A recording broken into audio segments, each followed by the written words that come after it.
2 సంవత్సరాల విజయవంతమైన పాలన పూర్తి చేసిన సందర్భంగా ఏర్పాటు చేసుకున్నటువంటి ఈ విజయోత్సవ సభ విజయవంతంగా జరుగుతుందంటే మీరందరూ కారణం.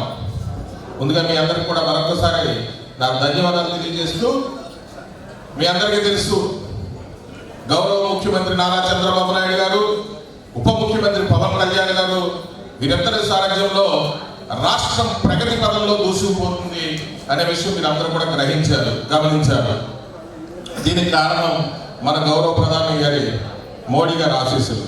మరికపోతే మన పాలకొల నియోజకవర్గానికి వస్తే ఏటి గట్టు నుంచి పొలం గట్టు వరకు కూడా అస్తావ్యస్తం అయిపోయినటువంటి వ్యవస్థను క్రమబద్ధీకరిస్తూ, చక్కని రహదారులు నిర్మిస్తూ, ప్రజలకు అవసరమైనటువంటి మౌలిక వసతులు కల్పిస్తూ, ఒక పక్కన గల్లీ నుంచి ఢిల్లీ వరకు తిరుగుతూ ఖాళీ లేకుండా ఉన్న మన శాసనసభ్యులు జలవనరుల శాఖ మంత్రి రామానాయుడు గారు ఎప్పుడు కూడా పాలకొల్లు నియోజకవర్గమే నా మొదటి ప్రాధాన్యత అని చెప్తూ మనందరికీ కూడా అందుబాటులో ఉంటూ, ఎవరికి ఏ కష్టం వచ్చినా మనందరి కష్టాల్లో తానే తోడుంటూ మరి మనందరికీ చక్కని సేవ అందిస్తున్నారు.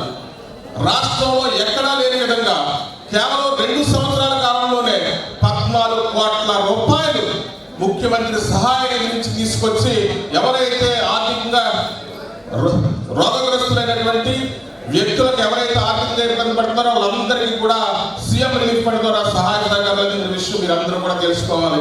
ఈవేళ పాలకొల్లు నియోజకవర్గంలో ఎక్కడ చూసినా అభివృద్ధి అభివృద్ధి అభివృద్ధి పరుగులు పెడుతుంది.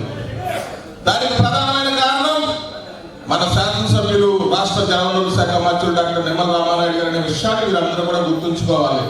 నేను చూస్తున్నాను చాలా సార్లు అభివృద్ధి జరిగినప్పుడు మన నాయకులు అక్కడ కనపడుతున్నారు, కానీ తదనంతరం జరుగుతున్నటువంటి కార్యక్రమాలను సరిగ్గా మీరు ఫాలో అవ్వట్లేదు. మీరందరూ కూడా ఎప్పుడు సోషల్ మీడియా ఈరోజు తిరుగులేని ఆయుధం అందరికీ కూడా. సోషల్ మీడియాలో ప్రతిపక్ష గొడ్డలి పార్టీ నాయకులు అవాకులు చవాకులు పేరుతుంటే మీరు అందరూ చూస్తున్నారు తప్ప ఎవరు కూడా దాన్ని ధీటుగా ఎదుర్కొన్న సందర్భాలు చాలా తక్కువగా కనపడుతున్నాయి. దయచేసి మీరందరూ కూడా సోషల్ మీడియాలో యాక్టివ్గా ఉండాలి.